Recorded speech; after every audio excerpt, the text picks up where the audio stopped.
Part 1. You will hear a woman asking a friend for advice on travelling by ferry to an island in Scotland. First, you have some time to look at questions 1 to 4.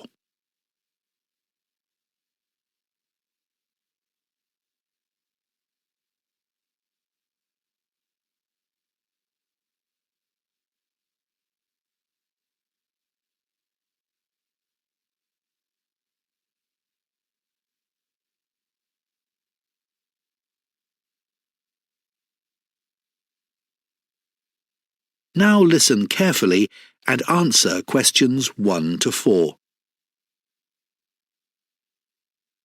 You know when you went to the Shetland Islands last year, Paul, did you go by ferry or did you fly? We went by ferry, Tammy. I prefer driving to flying. The journey feels like part of the holiday. Which ferry company did you use? There's only one. It's called Northern Ferries.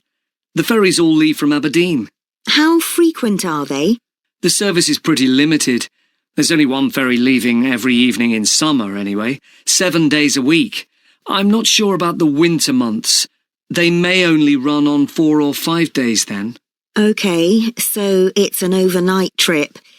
I quite like that idea, leaving at night and waking up as you arrive on the island. Can you remember how much you paid for your tickets? They were really cheap, and 4 people and a car worked out at just under £250. Really? I was expecting it to be more like £400 during the peak season. So was I. It's great value. It's a good idea to book in advance, because I think they get booked up quite quickly, especially during the school holidays. Yes, I suppose so. I'm just not 100% sure of our plans yet. What if I had to cancel? That could be a problem. I don't think it's their policy to give refunds, just a voucher, which you can use at a later date. But you have to cancel a month in advance to get that. Right. Well, we need to make up our minds quickly then. Before you hear the rest of the conversation, you have some time to look at questions 5 to 10.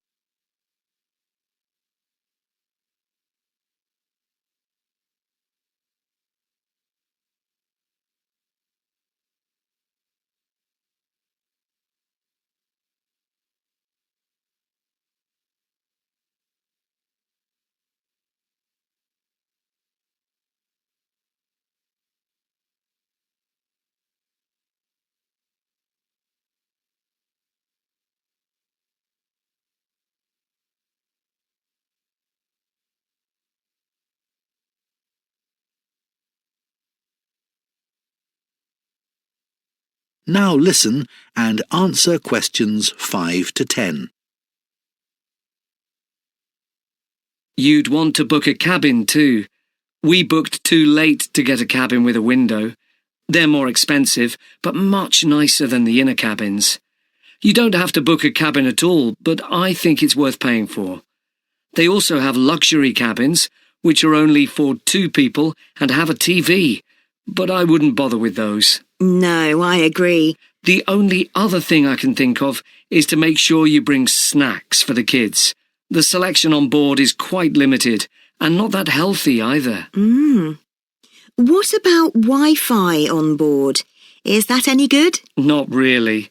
So it's best to bring some books for them. OK. We may need to bring the dog if I can't get anyone to look after him. We brought ours, and it was fine. The kennels on board are OK. They're quite big. You just need to provide a blanket. Sounds good. It was all very easy, really, and it was quite an adventure for the kids. They loved being on the sea at night and in the morning keeping a lookout for dolphins. We saw loads. Oh, the kids would love that. One other thing. We arrived in Aberdeen hours before the ferry was due to leave, so we decided to go somewhere else rather than hang around at the port for so long. Where did you go? Drum Castle. I've never heard of it. Is that spelt like the instrument? Yeah, it's really worth visiting. It's got an impressive tower and beautiful gardens and ancient woodland. Sounds lovely. Does it have a restaurant? It's only got a coffee shop, no restaurant. We looked up restaurants in the area and found an Italian one in a village nearby. I can check the name of it for you if you're interested. Oh, thanks, Paul. That would be great. That is the end of part 1. You now have 1 minute to check your answers to part 1.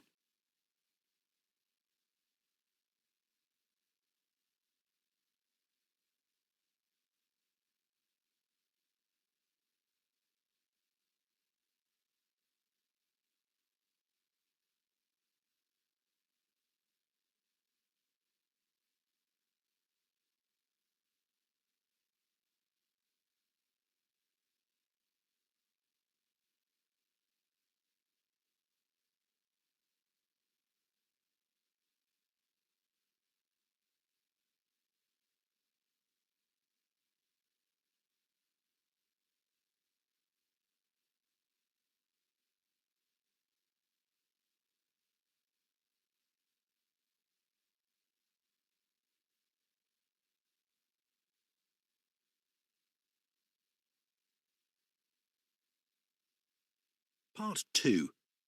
You will hear a man giving a talk to people who are interested in starting their own street food business. First, you have some time to look at questions 11 to 14.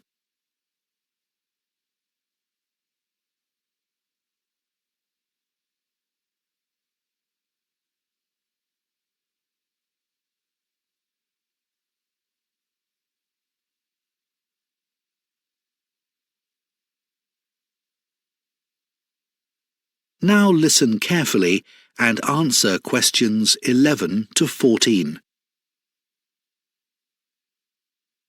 Good evening, everyone. My name's John and I run Veg Out, a street food business selling vegan food. Since 2012, I've been travelling all around the country cooking vegan food in my converted van and selling it at all kinds of outdoor events. I'm here to give you some advice based on my experience. The good news is that there's never been a better time to start your own street food business. Street food continues to grow in popularity. I think there are a couple of reasons for this. The first is that street food is a reaction against fast food. Street food ranges from high-quality burgers to vegan curries and everything in between. But while fast food is cheap and easy to find, it's not particularly good for you. It's also the same everywhere. What you get with street food, on the other hand, is something different. People like the idea of trying something they can't get anywhere else. They also like seeing food prepared in front of them and which hasn't come straight out of a freezer. You need to think about the best place to sell your street food. People always think music festivals are an obvious place to start, but the cost of renting a space can be huge, and there's always a lot of competition. Food markets, on the other hand, are great because customers are always really interested in food and give great feedback. And if you can get a spot in your local park, fantastic. Usually very relaxed, but with lots of customers passing by. Once you get established, you'll start getting asked to do parties, which can be really challenging, but lots of fun.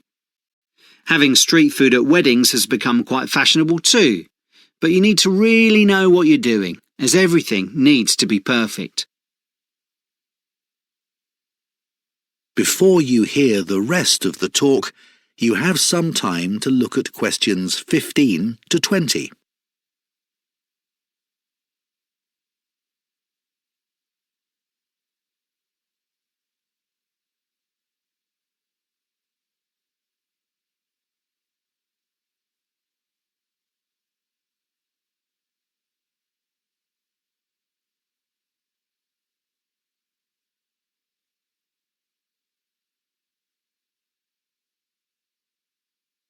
Now listen and answer questions 15 to 20. Setting up a street food business costs a lot less than opening a restaurant or cafe, but you'll have to buy some basic equipment. I try to get things like hobs and fridges second-hand if you can. You can replace them with better quality stuff if your business takes off. Renting is another option, but you'll end up spending more money rather than saving it. You've probably got a good idea about the food you're planning to sell. I expect you've done some research to find out if anyone else is selling a similar product.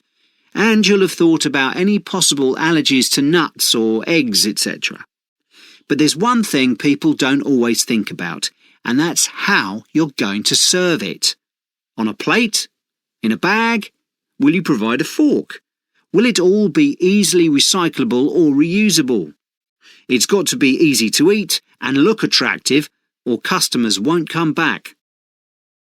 Once you get started, you should be prepared for things to go wrong. Every business faces problems, and here are a few examples from street food businesses that I know. My friends who run Thai Basil started by juggling their street food business with their day jobs in a restaurant. Their work-life balance was non-existent as they were working till midnight in the restaurant all week and then took their food truck to markets on their days off. The owners of Basque found it was hard to make a profit because the price of fish, essential for some of their dishes, was so high. And it was hard to charge customers a lot more for those dishes. So they had to stop focusing on fish dishes and include more vegetarian food. The owners of Lou's Kitchen were making salads to order from their van, and some of their dishes were quite complicated. At one of their first events, they ended up with people standing in a long queue for more than 15 minutes, and many of them lost patience. So make sure whatever you offer can be served quickly and efficiently. The owners of Chip Chop had found a perfect venue near a beach where there weren't any other street food trucks. But what they hadn't realised was that they'd need a special licence, which individual businesses don't need at markets or festivals. It was a complicated process, and in the end, they gave up. So, I hope that's given you a flavour of some of the things that can happen. That is the end of part 2. You now have 30 seconds to check your answers to part 2.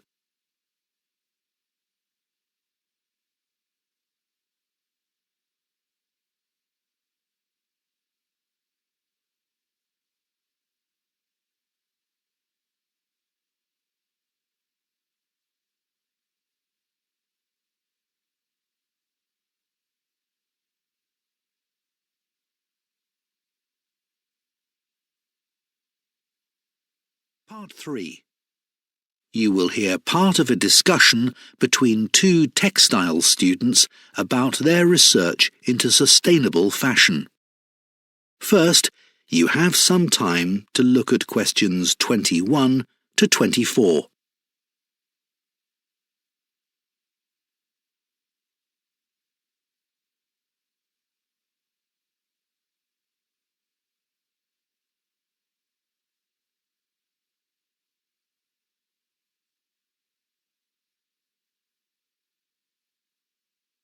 Now listen carefully and answer questions 21 to 24. Shall we go through our research for our sustainable fashion project? Good idea. I think I've done enough reading now. Me too. I've learned such a lot about what sustainability actually means. Same for me with ethical fashion. I didn't really appreciate the difference between that and sustainable fashion before doing this research. I know. Most people use these terms interchangeably, but in fact, the difference is quite distinct when you think about it. Sustainable relates to the environment, and ethical relates more to the way workers or animals are treated. I totally understand why people get confused, though. There are so many other terms used, like eco-friendly, which is actually quite meaningless. And the way companies use these terms when describing their products doesn't help. They're often deliberately vague, I think, and don't provide enough information about how their products are made. Yes. It was interesting to read about the debates surrounding wool production and how ethical and sustainable that is. It's generally considered to be sustainable because it's a natural product. And it also lasts a long time and can be recycled. All very positive. But I wasn't convinced by the argument that wool production is sustainable because it doesn't use many chemicals. What about all the fungicides and insecticides used in sheep farming? Good point. And I couldn't find any evidence for the claim about sheep farming being better for the environment than cattle farming. No, they're both really bad. I read different reports about how unethical it is to even shear sheep. Some people say it's cruel, but as long as the sheep are kept in good condition, I can't see anything wrong with it. Me neither. Before you hear the rest of the discussion, you have some time to look at questions 25 to 30.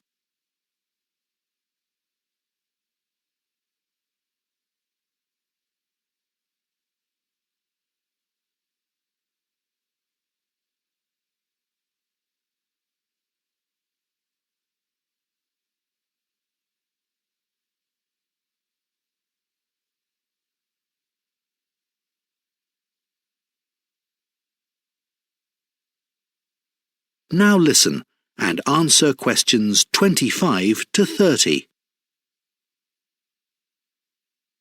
Shall we talk about some of the semi-synthetic new fabrics now? Okay, let's do that. Let's start with lyocell.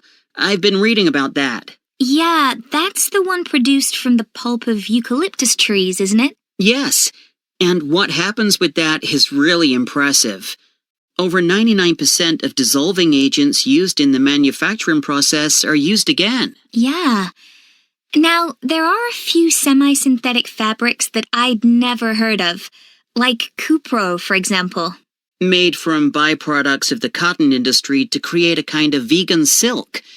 But I'm not sure how sustainable this really is, as there are so many reports of pollution caused by the manufacturing process. It doesn't compare favorably with all the other sustainable fabrics we've looked at, no. Bamboo is one fabric we're all familiar with, but I didn't know that it was only organic bamboo that's truly sustainable. Me neither.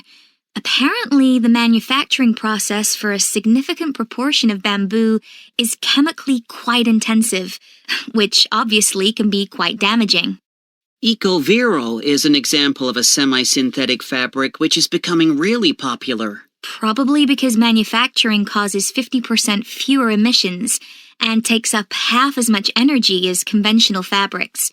That saves production costs as well as being better for the environment. That's true.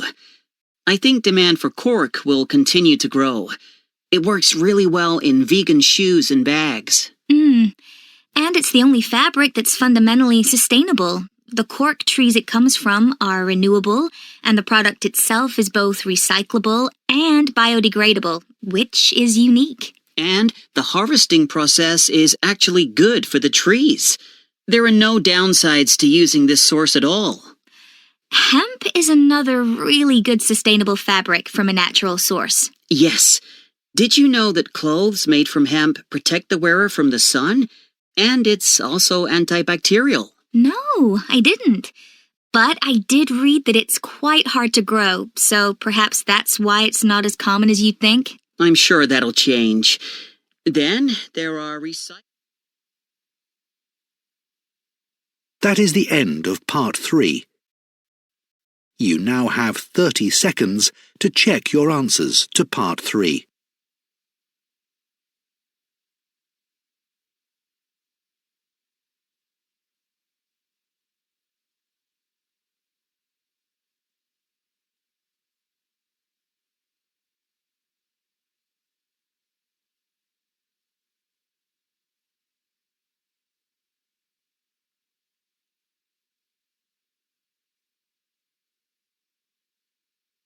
Part 4.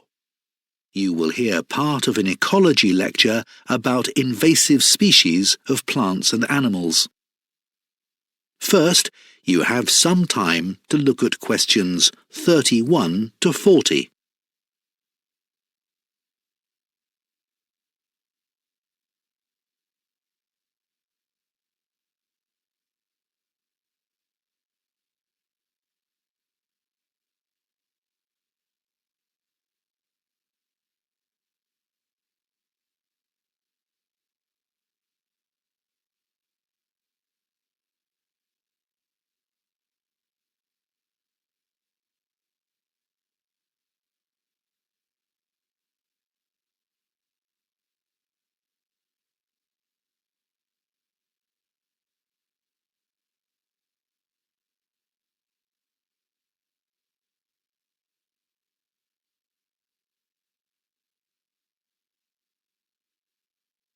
Now listen carefully and answer questions 31 to 40.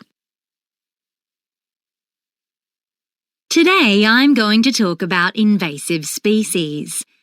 Let me start by saying what an invasive species is and what it's not.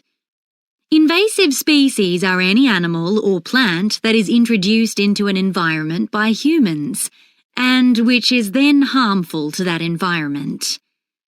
It's important to be clear that not all introduced species are invasive.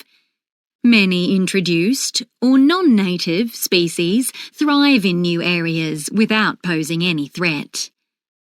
In some cases, invasive species have changed the natural world beyond recognition, so let's look at the different ways they can be problematic. First of all, invasive species may eat native species, or sometimes they may bring a disease with them, which native species have never faced before, and therefore have no defences against. Often the invasive species breed very quickly, which further adds to the problem of native species losing their sources of food. Species invasions are one of the biggest causes of damage in an ecosystem, actually putting its survival at risk. So, how do invasive species spread? Without a doubt, the biggest cause is human activity. This could be intentional, or it could be accidental, such as when people who've been on holiday in another country come back with, say, the seeds of plants on their clothes or shoes. Plants and animals, especially insects, arrive in or on the cargo of ships and then escape into their new home. But sometimes humans deliberately move animals and plants around the world. For example, to use them to control pests on farms, or to be pets. This can go very wrong if those animals and plants move into wild settings and start breeding or begin growing in ways that weren't predicted. Let's now look at an example of an invasive species here in Australia. Rhinella marina is a species of toad that was deliberately introduced from Hawaii in 1935 as a form of biological control. It was hoped that the toads would eat the grey-backed beetles responsible for destroying crops of sugar on many of the plantations. At first, just a handful of toads were released by scientists into Queensland, but this number soon grew as other states followed suit. Within 2 years, 62,000 young toads had been released into the wild. The toads did nothing to protect the plantations, but they did reproduce rapidly and could soon be found all over the northern half of the country. The toads are poisonous at every stage of their life cycle, and anything that eats them will die.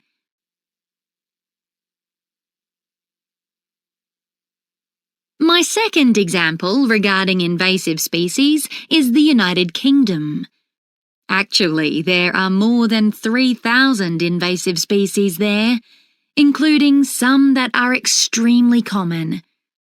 Some invasive plants, such as Japanese knotweed, have had a devastating impact on parts of the UK. Gardeners in the 19th century considered it a beautiful ornamental plant, which it is when it's kept under control. But it soon spread into the countryside and remains a problem even to this day, as it's so hard to eradicate. Another invasive plant is rhododendrons, which can be found in UK parks and woodlands. Their introduction dates back to 1763, but they're now seen as harmful because they block out so much light that native wildflowers can't grow beneath them. And then there are grey squirrels, which are one invasive species almost everyone in the UK will have come across. They were brought to the UK from North America and introduced to private estates around the 1870s, but are now found everywhere, from forests to city squares. Grey squirrels have outcompeted the smaller, native red squirrels. They both eat the same food, and the grey squirrels carry a type of virus that is deadly to the red squirrels. Red squirrel populations have collapsed, and there are only a handful of sites left in the UK where they're found. An important question for ecologists worldwide is, what can we do to tackle the problem of invasive species? The first step in controlling invasive species is learning about the behaviour of new species coming into the country. Monitoring is an important part of this, so that we can know if the new species begins to have a negative impact in its new environment. One effective way to keep track of invasive species is to create a database for the whole country. That way, all relevant authorities and agencies can share important information and take whatever actions needed. But the public also have a vital role to play in this process. They should be encouraged to photograph harmful species, because this helps with identification, and then to report when and where these were observed. But it's important to tell people not to destroy or even touch what they've found. Now, I'm going to move on to an example. That is the end of part 4. You now have 1 minute to check your answers to part 4.